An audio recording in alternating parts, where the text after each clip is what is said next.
निर्मल हुआ। थोड़ी बहुत और मैल लगा है तो वैसे पानी में से निकाल दिया तो भी ठीक हो गया। और भी ज्यादा मैला है तो साबुन प्रयोग करना पड़ता है। और भी ज्यादा कहीं कोई दाग लगा है तो ड्राई क्लीन करानी पड़ती है, तो वो तब निर्मल होता है। हमारे युगों युगों के अंतःकरण के अंदर बड़े धब्बे लगे हुए हैं, अंतःकरण में हमारे पाप जमा है, तो उन पापों के नाश के लिए ये सब प्रक्रिया आपकी यहाँ कराई जाती है। 5 यज्ञ कराई जाती है आपसे। एक यज्ञ है धर्म की। कुछ ऐसे पाप होते हैं जो धर्म करने से ही अक्षीण हुआ करते हैं। एक यज्ञ है धर्म की, दूसरी यज्ञ है ध्यान, परमात्मा का चिंतन, मीन ध्यान, उसकी कसक बने, उसकी एक न्यारी आपको याद बनी रहे, उसको ध्यान कहते हैं। और तीसरी यज्ञ है हवन की।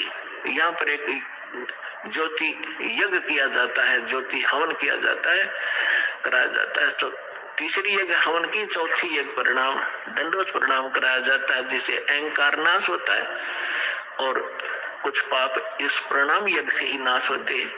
और 5वीं यज्ञ है ज्ञान की। इस ज्ञान के सुनने से, कथाओं के सुनने से भी आपके बहुत से पाप अक्षीण होते हैं। अब जिस व्यक्ति को आप प्रारंभ में चर्चा करते हो परमात्मा की, तो वो नहीं ग्रहण करता, उठ के चल पड़ता है। कबीर साहब कहते हैं, कबीर पिछले पाप से हरि चर्चा ना सुआवे, और के ऊंग के उठ चले ना और बात चलावे। जैसे किसी कर्महीन प्राणी से, संस्कारहीन प्राणी से आप भगवान की चर्चा करने लगते हो और वो आपका विशेष मित्र भी हो, विशेष नाती भी हो। अब जो ऐसा वैसा व्यक्ति होगा तो 2 बात सुनते उठकर चला जाएगा, ठीक है मैं फिर आऊंगा, मुझे काम जरूरी है, क्योंकि उसको वो अच्छा नहीं लग रहा, उसको सुहा नहीं रही।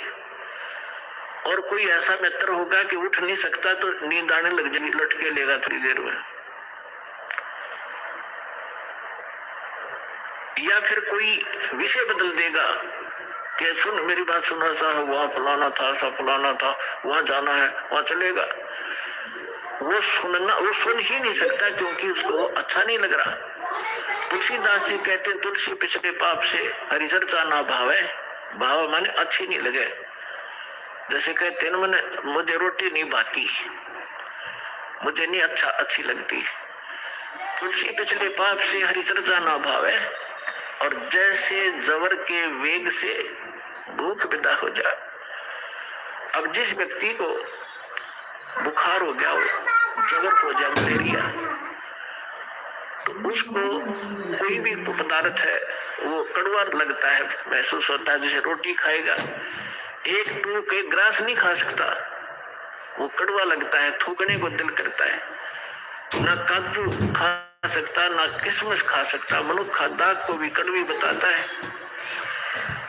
अपने आत्माओं ना मनुष्य दाग कड़वी है, ना वो भोजन कड़वा, ना खीर कड़वी है। कड़वा क्या है? उसके बुखार ने, जबर ने, उसके शरीर की व्यवस्था इतनी बिगाड़ दी